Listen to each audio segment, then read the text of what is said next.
وحدنا كوينا بزحات نيرنا لو من وحدلنا قصرنا يوحدلنا ودعلنا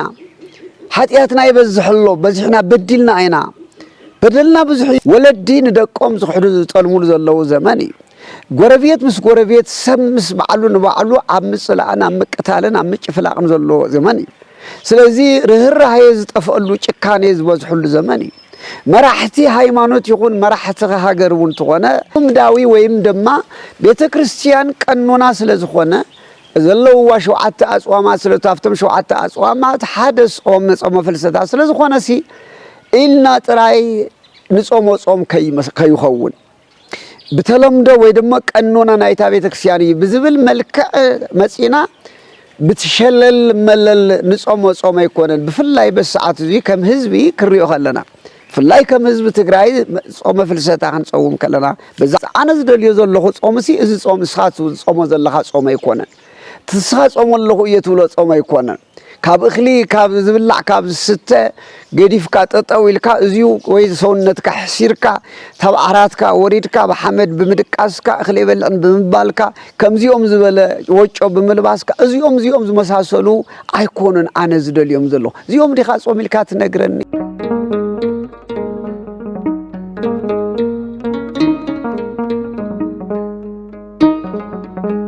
በስመ አብ ወወልድ ወመንፈስ ቅዱስ አሃዱ አምላክ ዘለዓለም ሥላሴ ተመየጡ ሀብዬየ በኩሉ ልብክሙ በጾም ወበጸሎት ክቡራንን ክቡራትን አምሉእ ኩርናዓተ ዓለም ኮይንኩም ነዚ ፕሮግራም እዚዩ ተከታተሉ ትስዕቡ በመልእኹም ለኹሉን ቅድም ኩሉን እትኩል ዝከአሎ ጎይታ ሰራዊት አምላኽና እግዚአብሔር በሰላምን በጥዕናን ሐልዩ በዓመቱ ጸጋን በረኸትን ናፍቲ ንቅበለሉ حساب لبنا ناب أملاخنا قريبنا دليتنا كو أملاخنا نرخبلو بتا سم أدينا قدست دنقل ماريام ببعامتو بزعومن بزعلوتن نقنيلو ورحاس أمو فلسطا نقوع بسلامن بتعنان أبصحكم زي نقبلو زنينا صومنا ون كاب أملاخنا كاب እግዚአብሔር بركات نكافللو نقبللو رديئت نقبللو أمدرنان أفيوتنان أفيوت زبنان زنه مكرانا نحنسعن نمودعتان زختملو نهو دليت هزبنان تمنيت هزبنان ساخعلو دافتا برختي أدينا ون ጸጋን بركاتن نقبللو ጾም ንኾነልና ንአምላኽና ናይ እግዚአብሔር ቅዱስ ፈቃድ ይኹነልና ክቡራንን ክቡራትን ህዝብ እግዚአብሔር ከም ዝፍለጥ ከም ኦርቶዶክሳዊት ተዋህዶ ቤተክርስቲያን ትግራይ ከም ካልኦትውን ኩለን አሃት አብያተ ክርስቲያናት በበዓመቱ ካብ ነሐሰ ሓደ ጀሚርና كساب نحاسة 16 ضلوا بفلاي كعا نخلت سواء كساب نحاسة 17 بسمتا برختي عدينا بوتاتنا حواريات جمروا الناس بصلوتن بسجدتن بمهلان بفصوم زخونه فرحات املاخ ناب እግዚአብሔር املاخنا እንካብ ሽማግለታት ክሳብ ህፃናት አቤተ ክርስቲያንና ተረኸብና ቤተ ክርስቲያንና ተረኺብና بصومن بصلوتن نقليلو بقداسين بوداسين كمول فلاي كعدما بليقاونتنا بزوهابنا قداسيان وداسيان بمسمع كمو عدما اتي قال እግዚአብሔር ቅዱስ ወንጌል بمسمع انه كل ጊዜ بزي مقراص ቤተ ክርስቲያን ንخنيلو ሳምላኽና ንራኸበሉ እንትኾንተሎ كمون كالاات وغناتنا ون أبب بعتون ببر واروون زلوا عبوتاتنا ون كالوت ون أب ملك أب جسر زلوا أب حرشا زلوا تيكريه إنه النازرو والناس حيون بزلوا نجر تجبار من نفس أمو በዚህ ጾም እዚሁ በድምቀት ዘኽብርዎ በይድማ በሕብረት ኮይኖም ዘጾምዎ ጾም ምዃኑ ኩልና ንፈልጥ ኢና ስለዚህ እግዚአብሔር አምላኽና ሐዝውን በድጋሚ እዚህ ይንቅበሎ ዝኔና ጾምና ናይ በረኸት ጾም ናይ ሰላም ጾም ሕሙማንና ዝፍወስሉ ጉዳኣትና ዝጽገንሉ ጭንቅን ዘለዋ ኣብ ጭንቀን ዝገላገላሉ ኮታስ ኩሉ ህዝብና ዝጾም እዚሁ ታብ አምላኽና ፍጹም ሰላምን ምሕረትን ተሰዲዱ ክሳብ ሕጂ ኣብ ማይና ውሕጅን ማእኸል ዝኒህ ህዝብና እውን ናብ መረበቱ ተመሊሱ ፍጹም ዝኾነ ራህዋ ክኾነልና ኩልና ታብ ትማልን ቅድሚ ትማልን ብዝበለጸን ብዝተመሓየሸን መንገዲ አዚና ምን እግዚአብሔር አምላኽና ብጾምን ብጸሎትን ንምጉተሉ ስዋኤን ክኾነልና ካብ ልብ ከተሓሳስብ እፈቱ ክቡራንን ክቡራትን ናይ ሎማዓንቲ ናይ ዝመልእኽትና ናይ ጾመ ፍልሰታ ለማርያም መበገሲ ዝገበርክዎ እንሆ ካብ መጽሐፍ ቅዱስ ዝወሰድናዮ ቃል እዩ መበገሲ ዝገበርናዮ እንታብ ነቢይ ኢዩኤል ዝተባሃለ ካብ ምዕራፍ 12 ታብ ቁጽሪ ታብ ምዕራፍ 2 ቁጽሪ 12 ዘሎ ሓይለ ቃል መበገሲ ገይረ እየ እቲ መልእኽቲ ዘመሓልፎሞ ንዓይውን ቅንዕ መልእኽቲ ቃሉ ብስርዓት ንኸመሓልፍ አንቱም ትሰምዑ ዘለኹም አንተን ትሰምዓ ዘለኽን ኩልኹም እውን እዝኒ ህሊና ልብኹም ዓይንቲ ልብኹም በሪህልኩም ተጠቀምቲ ንኽትኮኑ ንኻልኣት እውን ንኽጥቀሙ ንኽተባጽሑ ሓደራ እናበልኩ ንኹልና እግዚአብሔር መንፈስ ቅዱስ ጥበቡን ምስጢሩን ይግለጸልና ነቢይ እግዚአብሔር ኢዩኤል ኣብዚ ብዘመኑ ንዝነበረ ወይም እግዚአብሔር መንፈስ ቅዱስ በኢዩኤል ገይሩ በትሽዑ ዝነበሩ ህዝቢ ወይም ደግሞ አመንቲ ዘመሓለፉ ቃል እዩ እምበኣር መበገሲ ዝገበርክዎ ተመየጡ ሃቤ በኩሉ ልብክሙ በጾም ወበጸሎት ንሆ ይብል እግዚአብሔር ወይእዜኒ ይቤ እግዚአብሔር አምላኽና ወይም እግዚአብሔር አምላኽ ከምዚ ይብለሎ ተመየጡ ሃቤ በኩሉ ልብክሙ በጾም ወበጸሎት በላህ ወበብካይ ወስጥጡ ልበክሙ ወአኮ አልባሲክሙ እምበኣር ብብኽያትን በአውያትን በጾምን በጸሎትን ናብ እግዚአብሔር አምላኽኩም ተመለሱ ይብል ናብ እግዚአብሔር አምላኽኩም ተመለሱ ካፍቲ ትኸድዎ ዘለኹም ዝተጋገየ ተሰሓተ ጎደና እግዚአብሔር ካብ ዘይፈቅዶ እግዚአብሔር ካብ ዘይደልዮ እግዚአብሔር ክትከድዎን እግዚአብሔር ክሰርሕዎን ካብ ዝዓዘዘኩም ወፃእ ዝኾነ ትኸድዎ ዘለኹም ጌጋ ካብ አምልኾ ተባይድ ካብ ክፍኣት ካብ ጥፍኣት ኩሉ ነገር ግድፍ አቢልኩም ብብኽያትን በአውያትን በምሉእ ልብኹም ኮይንኩም ብጾምን ብጸልወትን ናብ እግዚአብሔር አምላኽኩም ተመለሱ ይብለሎ እግዚአብሔር ይዝብል ኩልና ከም ትፈልጦ እግዚአብሔር አምላኽና ርህሩህ አምላኽ መሐሪ አምላኽ ይቅረ ባሃላይ አምላኽ ስለ ዝኾነ ኣብ ልዕሊ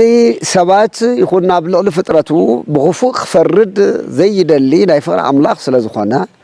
ብፍላይ ከዓ ንደቂ ሰባት ንሰብ ድማ ብመልክዑን ብምስሉን ፈጢሩ ንሆ ብልዕሊ ፍጥረታት ኩሉ ጎይታ ገይሩ ዝሸሙ ከም ምዃኑ ካብ ፍቕሪ ብዙሓት ኣዝዩ ካብ ኩሎም ፍጥረታት ዝፈትዎን ዘምለኾን ልዕሊ ኩሉ ገዛእ ክገብእ ኮይኑ ክመርሕ ዝፈጠሮ ስለ ዝኾነ ሰብ ወይም ወዲ ሰብ ብዓይን እግዚአብሔር ወይም እግዚአብሔር ሰብ ብሓጢያቱ ምክንያት ክጠፍእ ፈጺሙ ኣይደልን እዩ እንታይ ደኣ ዝገብር እግዚአብሔር ሰባት ድሕሪ ውድቀት አዳም ካብ ሓጢያት ምስራሕ ስለ ዘይነቋርጽ ምንም ይኹን ምን ከም ክዳን ለበስናዮ ሓዱሽ ነይሩ ምስተኸደናዮ ዝተወሰነ ከም ዝረስሕ ኩሉ ድሕሪ ውድቀት አዳም እውን ደቂ ሰባት ካብ ሓጢያት ካብ ዝተጋገየ ነገር ከምልጡ ስለ ዘይኽእሉ እቲ ዝተቐበልዎ ድሕሪ አዳም ዝተበላሸ ወይ ከዓ ድማ ሓጢያት ዝስማዕምዑ ስጋ ስለ ዝኾነ ሓጢያት ስለ ዝሰርሑ ሓጢያት ክሰርሑ ከለዉ ከምኡ ብዘለዎ ይኺዱ ኢሉ እግዚአብሔር ስኸ ይብለን እግዚአብሔር ምእንቲ ህዝቡ ይገድኦ እዩ እግዚአብሔር ምእንቲ ህዝቡ ኩሉ ግዜ ነቢያት እናልዕለ ክጽውዕ ኢና ንሰምዖ ስለዚ ነዚ እዩ እምበር እዩውን እግዚአብሔር ኢዩኤል ዝተባህለ ነቢይ ኣልዒሉ ነቶም ሽዑ ዝነበሩ ህዝብ እግዚአብሔር ወይ ደሞ ኩሎም እስራኤላውያን ዝመልክዕ ወይ ዝመፀዋዕታ እዩ ዘቅርብ ዘሎ ስለዚህ ከምዚ ከነግረና ከሎ ብሙሉእ ልብኹም ናብ እግዚአብሔር ቅረቡ ማለት ወስጥጡ ልበክሙ ወአኮ ልብሰክሙ ልብስኩም ከይኮነ ክዳንኩም ከይኮነስ ልብኹም ቅደድዎ ንልብኹም ቅደድዎ ክዳንኩም ብምቅዳድ አይኮነን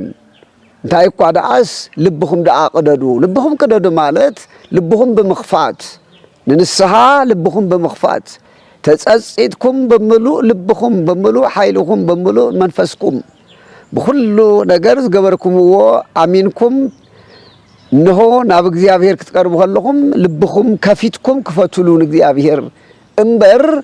ጨርቅኹም ብምቅዳድ አይኮነን በኻሊ መዳይውን ነቢያት እግዚአብሔር ክጸውም ከልና ጾምና መልክዕ ክነብሮ ዝኽእል እንሆ አፍአዊ ናይ ደገ ዝኾነ ሰውነትና አካላትና ብምጉዳእ ጥራይ ከይኮነስ እንካብ ዓራትና ወሪድና ወይ ድማ ወጮ ጥራይ ተኸዲና ሰውነትና ወይም ደግሞ ዕምኩ ጥራይ ብምብላዕ ወይም ድማ ንስጋና ብምጉዳእ ጥራይ ከይኮነስ እዚሁ ሓደ ናይ ቅድስና ናይ ተጋድሎ ምልክት እኳ ዋላ እኳ እንትኾነ እቲ ዋና ግን ኣብ ክንዲ ክዳንና ምቅዳድና ኣብ ክንዲ ኣብ ቅድሚ ክዳንና ምቅዳድና ቅድሚ ቆሎን እቶም ዓንቶ ዝጠቀስኩዎም ናይ ንተጋድሎ ዘብሉና ጥራይ ከይኮነ ብነፍስና ማለት እውን ልብና በሙሉእ ኃይልና በእምነት በንስሐ በጸጸት ናብ እግዚአብሔር ክንምለስ ከም ዝግበአና እዩ ነገርና ዘሎ ስለዚህ በዚህ ጊዜ እዚሁ ይምባር ተመየጡ ሀበ እግዚአብሔር አምላክክሙ ናብ እግዚአብሔር አምላክኩም ተመለሱ እንታብ ጥፋአትኩም እሲ ናብ እግዚአብሔር አምላክኩም ተመለሱ እዚሎም ዘሎ ካብ እግዚአብሔር ንዝወጽ እዩ ካብ እግዚአብሔር ንዝርሓቁ እዩ ኣብ ክንዲ ንእግዚአብሔር ንኣምልኮ ጣዖት ዘምልኹ ኣብ ክንዲ ንፍቅሪ ንጽለ ዝጎዩ ኣብ ክንዲ ንሰናይ ንኽፍኣት ዝጎዩ ነዞም ከምዚኦም ዝበሉ ሲ ተመየጡ ሀበ እግዚአብሔር አምላክክሙ ናብ እግዚአብሔር አምላክኩም ተመለሱ ናብኡ ብንስሐ ተመለሱ ብይቅርታ ተመለሱ መሐረና ብምባል ተመለሱ በምህለላ ተመለሱ እስመ መሐሪ ወመስተሳሂል ውእቱ እግዚአብሔር አምላክ ሲ መሐሪ ይቅረባህ ላይ ስለዝኾነ እግዚአብሔር አምላክ መሐርን ይቅረባህ ላይ እዩ ርሁቀ መዓት ወብዝሃ ምህረት ምህረቱ ዝበዝሐ መዓቱ ዝረሓቀ ስለዝኾነ ጻድቅ ሕያው ተአማን እሙን ስለዝኾነ ነቲ ዝበደልና ይውን ከጥፈኩ ኣብ ልዕሊ ይኹም ኣብ ልዕሊ ህዝብ እኳ እግዚአብሔር ተቆጭዕ ከጥፈኩም ይይሉ እኳ ዋላ ዝፈረደን ተተጸጸተውን ንንስሐ ወይም እንተወሰነውን እግዚአብሔር ንንስሐ ተጸጻታይ ወይ ከዓ ይቅረባህላ እይሞ ታፍትኹምጾ ኢሉ ዝሓሰቦ ከጥፈኩም ካብ ዝሓሰቦ ክምልሰኩም ስለዝኽእል መሐሪ ስለዝኾነ ይቅረባህላይ ስለዝኾነ መሐሪ ስለዝኾነ መዓቱ ዝረሓቀ ስለዝኾነ ጻድቅ ስለዝኾነ ናብ እግዚአብሔር አምላክኩም ተመለሱ ይብል ክቡራንን ክቡራትን ኣብዚ እዩ ኣብ ወርሓ ጾምና ኣብ ጾም ኣብዚ እወጀሉ ዘሎ ጊዜ ነቢይ ከም ዝነግረና ኣብዚሁ ብንስሐን ብእምነትን ብንስሐን ብምሉእ ልብናን ብምሉእ ሓሳብናን ናብ እግዚአብሔር ክንምለስ ከም ዝግበአና እቲ ናይቲ ማሊ አረጊት ሰውነትና በኃጢአት ምክንያት ዘአረገ አእምሮና በኃጢአት ምክንያት ዝተቆሳቆለ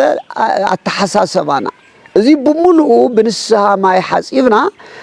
በሙሉኡ ናብ እግዚአብሔር እንተሕር ተመሊስና እግዚአብሔር በትትማል ዝገበርናዮ ኃጢአት በትትማል ዝበደልናዮ በደል ዝቀጽዕና ከም ዘይኮነ ይነግረናል እዚ እዩቲ መጽሐፍትናውን በሙሉኡ ዝነግሩና ዘዓይነት እዚ መንገዲ ለምውን እንሆ ተዳሊናንና በበዓመቱ ወርሓ ጾም ነሐሰት ኣብ ሓደ ክሳብ 14 15 አክቹሊ 15 ዘሎ ክሳብ 16 ናይ ትንሳኤ ናይ ድንግል ማርያም ክሳብ ንበጽሕ ዘን 15 መዓልቲ ናይ ጾም መዓልቲ ክልቲአን ስዋኤ ብኸመይ ጌርና ኢና ክንሕልፎ ዝግበአና ዝብል ክንግንዘብ ይግበአና እዩ ብተለምዳዊ ወይም ድማ ቤተ ክርስቲያን ቀኖና ስለዝኾነ ዘለውዋ 7 አጽዋማት ስለታፍተም 7 አጽዋማት ሓደ ጾም ፍልሰታ ስለዝኾነ ሲ ኢልና ጥራይ ንጾም ከይኸውን بتلمده ويدما قانونا نايتا بيتكسياني بزبل ملكع مصينا بتشلل ملل نصومو صوم يكونن بفلاي بساعات زي كم حزبي كريو خلنا فلاي كم حزب تግራይ صوم فلسطا خنصوم كلنا بዛ عمت زيو بزح زدليونا ነገራት ነው بزح ዘይተመለሱ ሕቶታት ነውናዮም ጸገማትና ሰፊሕም የምንየው ኣብ ህዝብና ገና ህዝቡን ተኾነ ልቢ ጸላእቲ ትግራይ ክሳብ ሕይ አይራህረህን ህዝቡን ተኾነ ብዙሕ ህዝብና አፈቆዶ ማዕስከር ወይ ድማ አፈቆዶ አይዲፒ ኣብ መከራ ገና ፈጽሙ አይተመለሰን ኣብ ውሽጥና እንተኾነውን ህዝብና ነንርሱ ዝጠላለመሉ ዝከሓደሉ ዘሎ ህዝቢ ደቂን ወለዶም ምሕረት ዘይገብሩሎም ደቂ በወለዶም ወለዲ ብደቆም ዝቅተሉሉ ዘሎ ዘመን እዩ ወለዲ ንደቆም ዝሕዱ ዝጠልሙሉ ዘለው ዘመን እዩ ጎረቤት ምስ ጎረቤት ሰምስ ባዕሉ ንባዕሉ ኣብ ምጽላእን ኣብ ምቅታልን ኣብ ምጭፍላቅን ዘሎ ዘመን እዩ ስለዚህ ርህራሄ ዝጠፈሉ ጭካኔ ዝበዝሕሉ ዘመን እዩ መራሕቲ ሃይማኖት ይኹን መራሕቲ ሃገር ተኾነ ተሰጥ ብሕብረት ተስማዕሚዖም ክወጽሉ ዘይከኣሉ ዘመን እዩ ኣብ ርእሲ መከራ እንተ ዘይኮይኑ ኣብ ርእሲ በረኸት ወይ ድማ ሰላም ዝመጸሉ ወቅቲ አይኮነን ዘለናዮ ስለዚህ በዚህ ጊዜ እዚሁ ናይ እግዚአብሔር ቃል ከምዝ ነገርና ዘሎ ህዝብ ትግራይ ዛጾም እዚኣ ብንስሓን ብጸጸችን በፍጹም ዝኾነ ናብ እግዚአብሔር ምምላስን ክንጾሞ ይግበናይ መቼም ከም ትፈልጥዎ ጾም ታብ እንጀራን ታብ መስተን ተወሲና ከም ኦርቶዶክሳዊ ተዋህዶ ቤተክርስቲያንና በዚህ ጾም ዝተባሉ በሙሉም ጾማት ናይ ጥልላት ወይ እንታይ አይና ነው ናይ ፍስክ ወይ ናይ ስዕረት ንብሎም ነገራት ዘይንቆምሰሉ ጾም እዩ ተኺልና ናይ ጾም ምግብታት ተመግብና እዚሁ ሁሉ ሰዓት ወሲና أقدسنا أودسنا إنا تأخل نقمت حد يخ عدم كسب سرك كسبنا حد ساعتنا يمشتون نصوملو نصنحليو حد يخ عدم ما هم تفلت وون بسرون نكاب على من عراتهم وريدهم زول عوزنا ورقول قديفهم كوي قولو غيرهم ويدم ما سكون قرب سليت نهيو ويدم شبت نجار حزام صومون كبيد نايتقادلو وقتوني ስለዚህ እዙክ ንገብሮ ዘለና ተግባር ከም ተቀዲመ ዝበልኩዎ ምስቲ ዘለና ጸገምን ችግርን በመርአይ ውስጥና በመምላስ በዕርቂ በፍቅሪ በንስሐ ናብ ጾም ቅድመ ምእታውና ጾም ተዘበልና ሁሉና እትናይ ተጠውልና ትማሊ ተጻልናዩ ከይህሉ ዘቀየመና ከይህሉ ዘቀየምናዩን ከይህሉ ዘቀየመና ሰብተልዩ ይቅርታ በመግባር ዝተቀየምናዩን ተልኢና ደሞ ይቅርታ ገረልካ አየ በመባል ዝተቀየምናዩ ይቅር በመባል ንዘቀየመናውን በመሕዳክ ዝበደልናዩ መሐረና በመባል ዝወሰድናዩ ነገር ተልዩ በመመላስ በሙሉ ልብና በሙሉ ኃይልና ናብ እግዚአብሔር ክንምለሰሉ ይግባና ከምዚ እንድሕር ገርና ጾምና አመናዊ ጾም እዩ ካላይ ድማ ዚጥራይ ከይኮነ አብንጾመሉ ዘለና ወቅቲ እንሆ ንኻላአት ወገናት ምሕሳብ ማለት እዩ ንዝጠመዩ ንዝዓረቁ ንስተጨነቁ ኣብስተፈላለየ መዳይ ኣብ መከራ ኣብ ሰቆቃ ኣብ ጥሜት ኣብ ዝኾነ ስፍራ ንዘለው ንዝደኸሙ ድጋፍ ንዘድልዮም ሰባት ኩሉ በዚ ጾም እዚዩ ድጋፍ ክንገብር ዋና ቀንዲ ናይ ጾም ትርጉሙ ንሰዩ ነቢይ እግዚአብሔር ኢሳይያስ ኣብ 50 ኣብ መጽሐፈ ኢሳይያስ ወይ ትንቢተ ኢሳይያስ ኣብ 58 በሙሉ ከተንብቡ ከለኹም እቲ ናይ ጾም መሰረታዊ ትርጉም መሰረታዊ ዓላማኡ ንሰዩ ፍትሕን ዝሰኣኑ ፍትሕ ክረኽቡ ምግባር ንዝጠመዩ ምብላዕ ንዝተጨቆኑ ነፃ ምግባር ነዞም ኣብ ከምዚኣቶም ዝበሉ ኣድሂብና ክንሰርሕ ከም ዝግበአና እዩ ኣብ ወርሓ ጾምና ዝነግረና ስለዚ ነዚ እውን እዩ ኣብ ትንቢተ ኢሳይያስ 58 ቁጥር 6 ከምዚሉ ወአኮ ዘንተ ጾመ ዝሃረይኩ አነ ይቤ እግዚአብሔር ዳይሙ ፍትሕ ኩሎ ማይሰራ አመፃ አነ ዝደልዮ ዘለኹ ጾምሲ እዚ ጾም ስኻት ጾሞ ዘለኻ ጾም አይኮነን ትስኻ ጾም ለኹ እየትብሎ ጾም አይኮነን ካብ እኽሊ ካብ ዝብላዕ ካብ ዝስተ ገዲፍካ ጠጠው ኢልካ እዚዩ ወይ ሰውነትካ ሕሲርካ ታብ ዓራትካ ወሪድካ በሐመድ ብምድቃስካ እኽሊ በልዕን ብምባልካ ከምዚኦም ዝበለ ወጮ ብምልባስካ እዚኦም ዝመሳሰሉ አይኮኑን አነ ዝደልዮም ዘሎ እዚኦም ዲኻ ጾም ኢልካ ትነግረኒ በዓልቶም ንብዎ ዛይዳ እግዚአብሔር ዝደልዮ ጾም ዝደልዮ እግዚአብሔር ዝደልዮ ጾም ግን ከምታ አንተ ዝወልኩኹም ንዝተገፍዑ ብምርዳእ ፍትሕ ብምስፋን ንጠመዩ ብምብላዕ زعرقوا بمخدان أب سقوقان مكران نزلوا بمرداء كم زيوم زبولو غيرنا نتصوم كل صوم خمس قبلنا نبي እግዚአብሔር ይነግረና ይልውን حلف ይሉ نفوق أرنا بصيون قدوس صوم وسبكم هلا أبصيون سي انت يقبروا نفوق أرنا أواج أوجو دولو أواج أوجو قدوس صومون أوجو خمس صومون أوجو وسبكم هلا እግዚኦታ خنبرون قبروا كلا أدبارات وقدامات أفتا مللت كلن أبيات كريستيانات ينازنين لومي أدبارات وقدامات خلتي أو سقلتي سواعي ملو بمهلايو تو حلفون ببورحو زكايد صوم الله بأمائت زي كونس بأشحاز غصر هزب خصوم هسان وشماقل عبي النواسة ببورحو تا حادق ساو شو عطي يقبريو فالله يكعبور حفلسة بصوم فلسة خريئة كاتل وطوانيهم بزحات دمان ديوم بأمائت أشحات غد 5-6 زأكل شحز اكبولو مهلا يزكايد كل جيه نوري لنا زي مهلا زيو قروم دنك ايو نقر قينا وزيو كالرأيوز قبقن مهلاو كم لمدخو ينخيب سخيلنا بوقعي بصوتاي مهلري بزبلتي كونا بزتسبر لبي بنسحان دحر قريبو زوزي زحلف زولو زكايد زولو صوم كندي زأكل عياي خمس خونا تا مصحف قدوس مرد ايكاليو بصومن بصلوتن زين رخو حيلي يلن زين رخو صقا يلن بعال أستيرن مردكيوسن እኮ ካብ ሃማዝ ደሓን እኮ بصومن بصلوتن እኮ እዩ سبعنا نوي يكون أي سلسلة معلتي بحرز رغوكو بصومن بصلوتن እኮ እዩ كل ما مصحف قدوس نوري زنينا بزحت ما بزحتم እኮ بصومن بصلوتن እዩ ስለዚህ بصومن صلوتن اتحاد قلفين تاب صلاتن ندحنلو كم معات እግዚአብሔር نرحقلو ندحنلو اتزعبي حدا እግዚአብሔር زهبنا ناي مدحنا ملكت እዩ ስለዚህ ናይ بصوم ናይ ጾም ሓይሊ ኣዝዩ ብርቱዕ እዩ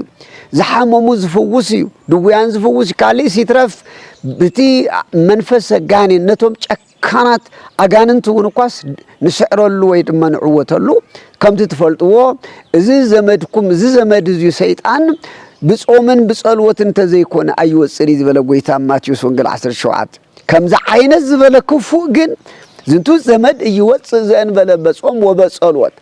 إذا بتفترون أي تفترو زمدكم زخونا سيطان ويكفو منفس بصومن بصلوت انت زي كوينوس الكاب بقليل زوصا يكونن يزبله سلازي بصومن بصلوت زي نرخبو صقا زي سلازي لا بزحين حين يننا ناي فلسطا صوم ورح 16 عامه مرت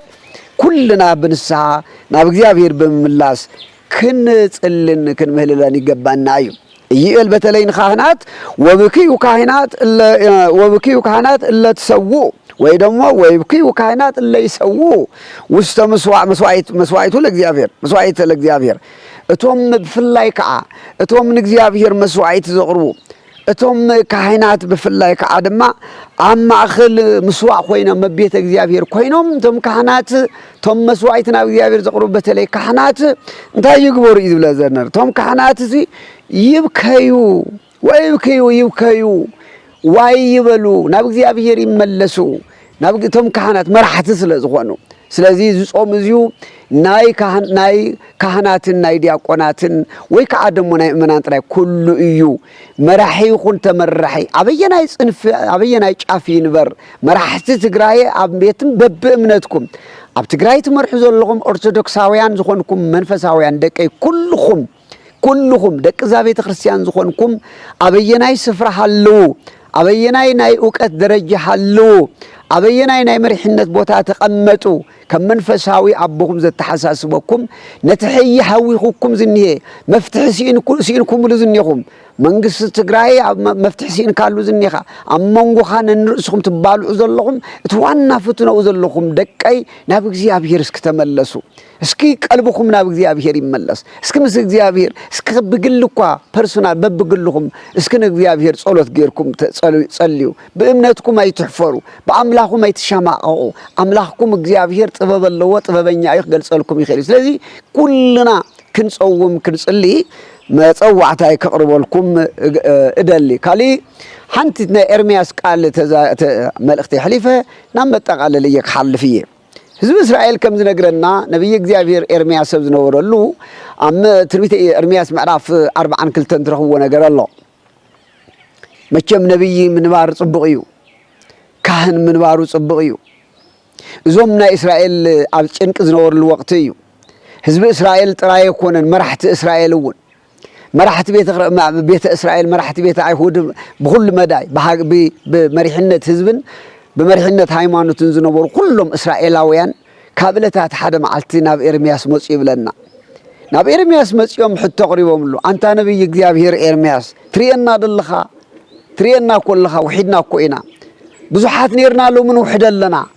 ቁጽርና ይወሕደለን ውድአለና ኃጢአትና ይበዝሕሎ በዝሕና በድልና አይና በደልና ብዙሕ ይሞ ኦ ኤርምያስ ናብ አምላኽካ ናብ እግዚአብሔር ልመናና አብጽሐልና ንገረልና ለምነልና እስክን እግዚአብሔር ንገረልና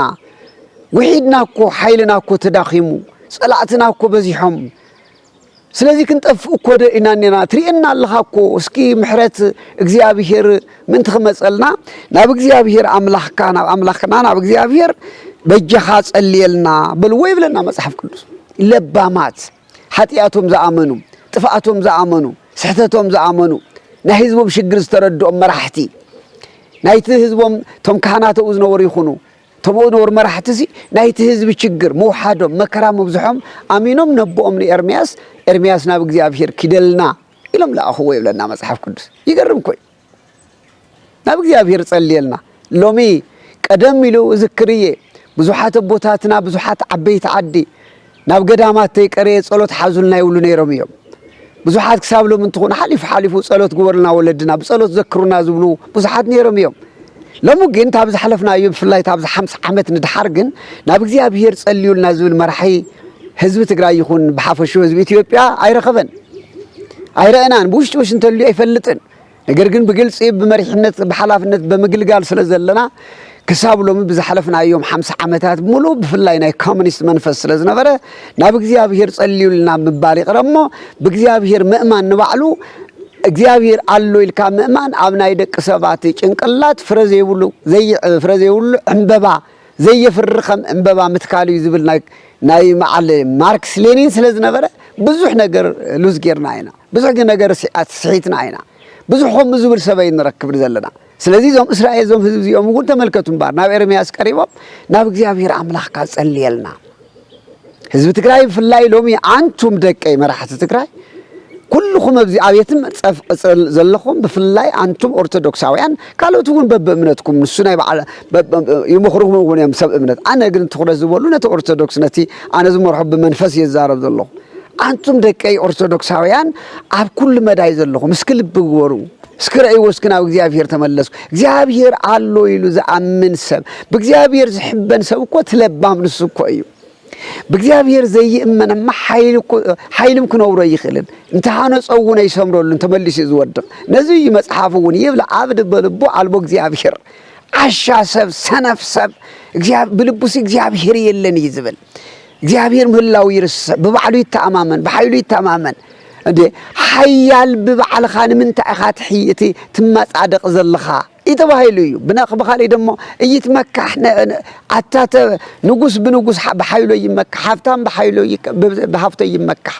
ኩሉ ሲትዝመካሕ በእግዚአብሔር ይመካሕ ተባሂሉ ተጻሒፉ ደቀይ መንፈሳውያን ስለዚህ ኩልኩም ለሙን ትኾነው ናብ ልብኩም ተመለሱ እመኑኒ ናብ እግዚአብሔር አምላኽኩም እንድሕር ዘይተመልስኩም ነቲ ህዝቡን ኣብ ሓደጋ ከይተእትዎ ፈርሕ ህዝብ ነቲ ህዝቡን ንዓኻትኩም እንዳተጎተተ ብፍላይ ህዝበይ ከዓ ናብ እግዚአብሔር ኩልኻ እንተጸሊኻ ልብና ይመራሕትኻ እውን ክትመልስ ትኽእል ኢኻ ልብና ይደቅኻ እውን ክትመልስ ትኽእል ኢኻ እሞ መራሕትን ኩልና ክንጽልይ ይግባእ ባር ተመልከቱ ዞም ህዝብን እስራኤል ኤርምያስ ከም በልዎ ኤርምያስ ከዓ ናይ እግዚአብሔር ደግ ምስ ህዝቡ መከራ ዝበልዕ ምስ ህዝቡ መከራ ዝጸገበ ፈቐዱ ድርጓሕ ዝበለ ክንደይ መከራ ዝረኸበ ክንደይ መከራ ዝረኸበ እዩ ነብይ እግዚአብሔር ኤርምያስ የሬሪኹም ምስ ህዝቡ መከራ ዝጸገበ እሞ እምበኣር ሕራይሉ ናብ እግዚአብሔር ይኸይዱና ንእግዚአብሔር ታበጽታ ዝበልዎ ናብ እግዚአብሔር ኣብጽሑ መበል 10 ድሕሪ ስዋኤ እግዚአብሔር ንኤርምያስ ከምዚ ይበሎ ይብል አንቱም ቦታትና ካህናት ንሕና አታባይ ጀሚሩ ካበባ ሰላማ አበየብና አካባቢ ዘለና ጳጳሳት ኤጲስቆጶሳት ቀሳውስት ዲያቆናት ኣብ ገዳማ ዘለኹም ቦታተይ ከመጋጣሚ ኮይኑ ዝመልእኽቲ እዚ ትሰምዑ ካህናት ኩልኹም ስዩማን እግዚአብሔር ተመልከቱ ኤርምያስ ጸሎት ናብ እግዚአብሔር ዘቀርብ ዘሎ አነ ንስኻትኩም ምን በዚ ሶሙን እዚ በዚ ክልተ ሶሙን እዚ ብፍላይ ካህናት ብፍላይ ጳጳሳትን ኤጲስቆጶሳት ካህናት ኩሉ ነገር ገዲፍና ዛ ሶሙን እዚያ ለይትን ቀትርን ምእንቲ ህዝብ ትግራይ ምእንቲ ህዝብና ምእንቲ ዓለምና እውን እንታይ ቀረ እዚ ጸሎትና ናብ እግዚአብሔር ክነቅርብ ይግበአና ምእንቲ ህዝብና ምእንቲ መሪሕነት ምእንቲ ትግራይ ጥራይ ይኮነን ምእንቲ ሙሉ ህዝብ አፍሪካ ምእንቲ ሙሉ ህዝብ ኢትዮጵያ ምእንቲ ህዝብ ሙሉ ህዝብ ኤርትራ ምእንቲ ህዝብ ሙሉ ህዝብ ዓለም ጭምር ናብ እግዚአብሔር ምእንቲ መራሕቲ ምእንቲ ተመራሕቲ ናብ እግዚአብሔር ክንጽልይ ይግበአና ከም ኤርምያስ ይዘርየና ናብ እግዚአብሔር ጸለየ ኤርምያስ እግዚአብሔር ካና ኤርምያስ ጸሎት ሰማዕ ጸሎትና እግዚአብሔር ይስማዓልና እግዚአብሔር ከም ዝይበሎኒ ኤርምያስ ባር ልብ በሉ እመነቢረ ነበርክሙ ውስተዝ ምድር ኣብዚ ምድር እዚሁ ብከምዚ ዓይነት ምንባር እንድሕር ደኣ ክትነብሩ ኮይንኩም ኣሃንፀክሙ ተመልከት ካሃንፀኩም እየ ወእይነስተክሙ ኣየፍርሰኩምን ከምቲ ማሊ ካብ መረበትኩም ካብ ጥሻኹም ካብ ገዛኹም ተፈናቂልኩም ብግፍዒ ከም ዝተባረርኩም ኣብቲ መተከልኩም ታፍቲ መንበርኩም እዚ ካሃንፀኩም እየ ወእይነስተክሙ ካብ መረበትኩም እውን ኣየፍልሰኩምን እየ ወይ ኣየፈናቅለኩምን እየ ወይ ማይ ዘፈናቅለኩም ሓሊ ኣይነብርን ወእይነስተክሙ ስለዚ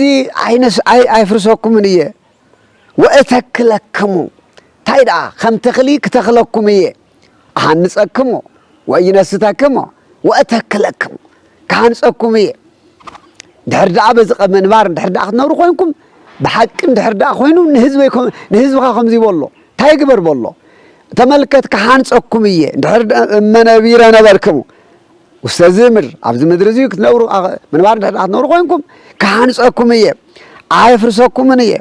ክተኽለኩም እውን እየ አየ ወእይመላሐክሙ ኣይብቁሰኩምን እየ እስመ ነሳሂኩ እኩይ ዝሃለይኩ ካብቲ ኣብ ርእስኹም ከምፆ ኢለ ዝነበርኩ መዓት ንጸላእትኹም ሕሊፈ ክበኩም ኣብ ርእስኹም መዓት ከምፅእ ሓሲበ ነይረ ይብል እግዚአብሔር ካብቲ ዝሓሰብክዎ ኩሉሲ ተጸጺተ መሊሰ እየ ስለዚ ተጸጺተ እየ ስለዚ ኢትፍርሁ እምቅድመ ገጹ ነቲ ናይ ባቢሎን ንጉስ ኣብ ቅድሚ እቲ ናይ ባቢሎን ንጉስ ከይትፈርሕዎ ነቲ ባቢሎናዊ ንጉስ ከይትፈርሕዎ ኢኹም ነቲ ባቢሎን ኣይትፍርሕዎ ኢኹም ኢትፍርሕዎ ይብየ እግዚአብሔር ከምኡ ኢሉኒ እዩ እስመ ለበይክሙ ኣነ ሓረይኩክሙ እስመ ባዕለይስ ኣነ እግዚአብሔር ሲ ሓሪ ከድሕነኩም እየ ታፍቲ መከራ ከድሕነኩም እየ ወእባልሃክሙ ሪኹሞ ዶ ወገናት ኤርምያስ ናብ እግዚአብሔር ጸለየ እግዚአብሔር ናይ ኤርምያስ ጸሎት ሰምዐ ናይ ህዝቢ ንስሓ እግዚአብሔር ተቐበለ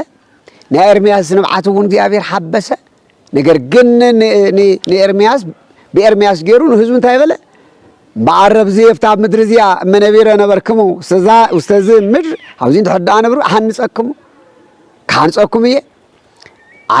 ኣይፈናቅለኩም እየ ኣይፈናቅለኩምን እየ ስለዚ ኣብ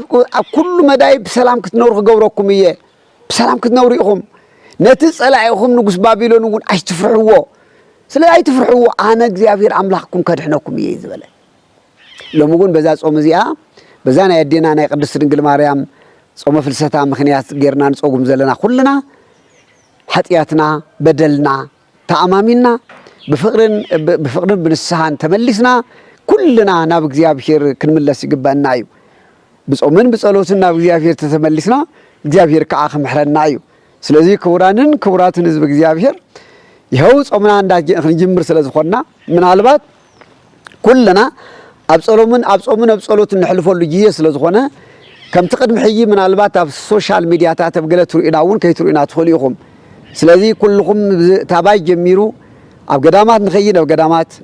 ኣብ ኣድባራት ዘለና ኣብ ኣድባራት ኣብ ኩሉ ነገር ኮይና ኣብ ስራሕ ዘለና ኮይና ኩልና ዝጾም እዚዩ ብፍቅርን ብንስሓን ክንጾሞ እናተላበኹ ኣብ ቤተ ክርስቲያን ትርከቡ ቦታትና እውን ሰባኪያን ወንጌል ካህናቱን በዚህ ሰሙን እዚሁ መዓልቲ ዝቅደሰሉ መዓልቲ ናብ እግዚአብሔር ህዝቢ ኣብ ቤተ እግዚአብሔር ዝርከበሉ ስለዝኾነ ኩልናት ርእስና ሓዲስና ርእስና መሊስና